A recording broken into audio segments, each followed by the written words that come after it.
Selamat pagi sahabat-sahabat Kristus. Tema saat teduh pagi ini adalah berlari dengan ketahanan.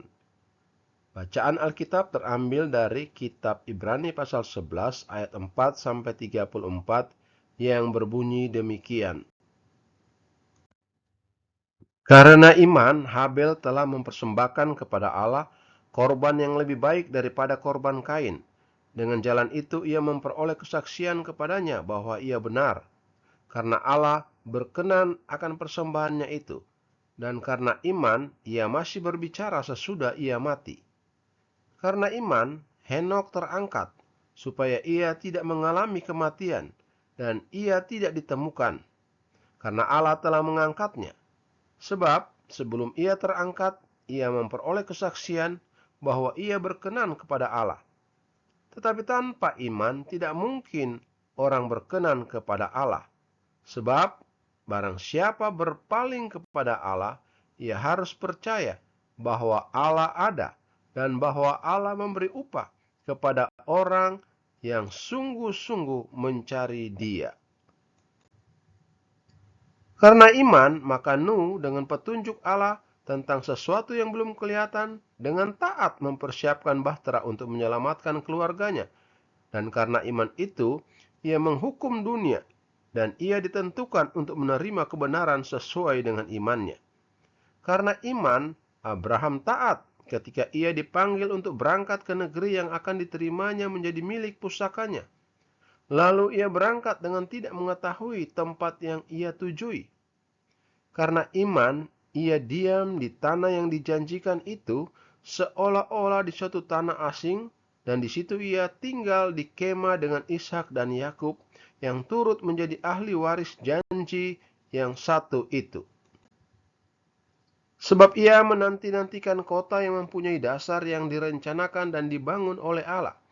Karena iman, ia juga dan Sarah beroleh kekuatan untuk menurunkan anak cucu, walaupun usianya sudah lewat.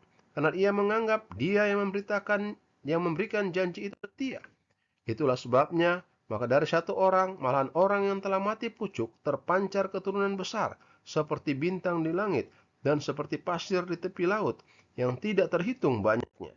Dalam iman mereka semua ini telah mati sebagai orang-orang yang tidak memperoleh apa yang dijanjikan itu, tetapi yang hanya dari jauh melihatnya dan melambai-lambai kepadanya, dan yang mengakui bahwa mereka adalah orang asing dan pendatang di bumi ini.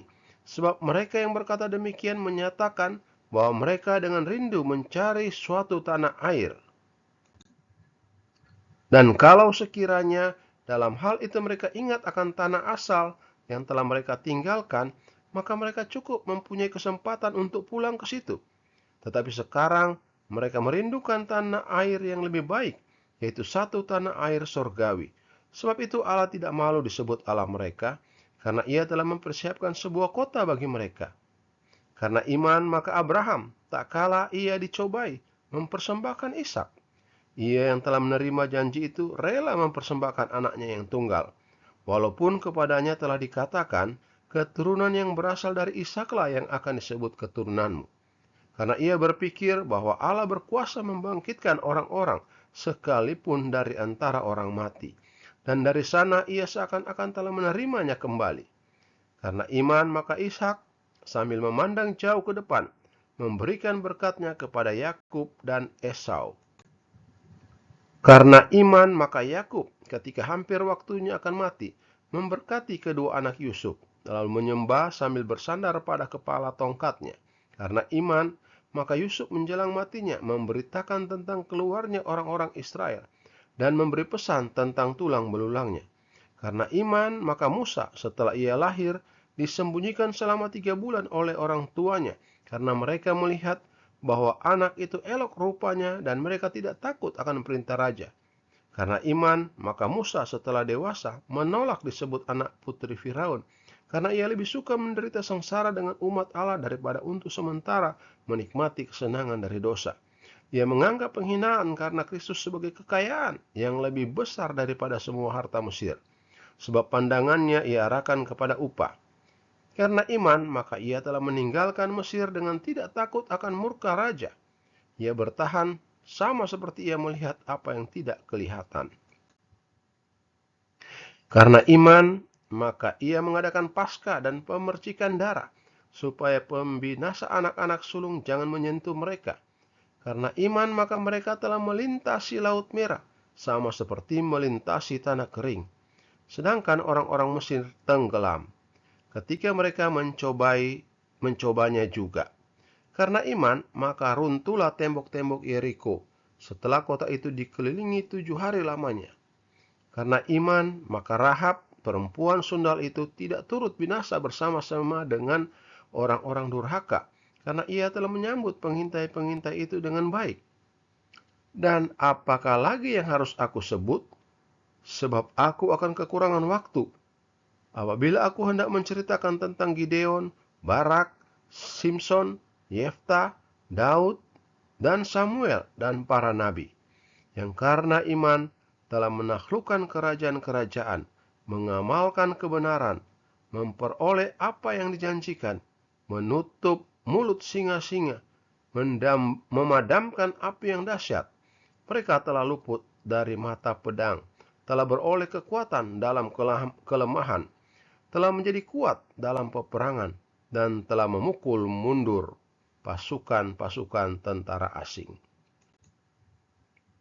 Ayat hafalan pagi ini terambil dari kitab Ibrani pasal 12 ayat 1 yang berbunyi, karena kita mempunyai banyak saksi, bagaikan awan yang mengelilingi kita, marilah kita menanggalkan semua beban dan dosa yang begitu merintangi kita, dan berlomba dengan tekun dalam perlombaan yang diwajibkan bagi kita.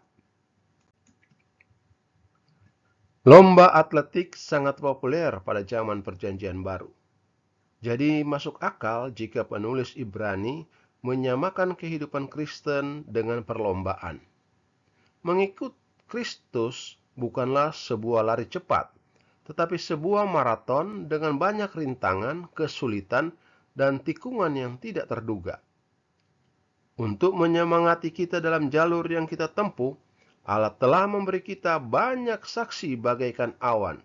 Ibrani 12 ayat 1.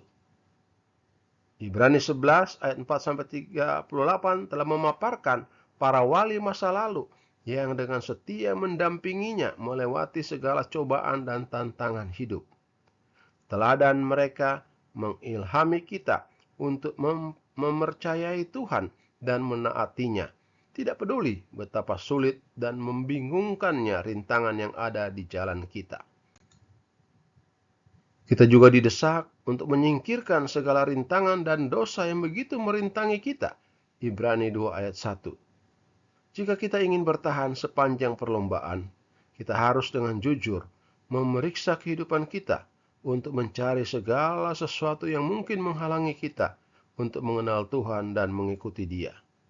Bisa jadi dosa kebiasaan, berhala, gangguan duniawi, atau ajaran palsu yang kita terima sebagai kebenaran.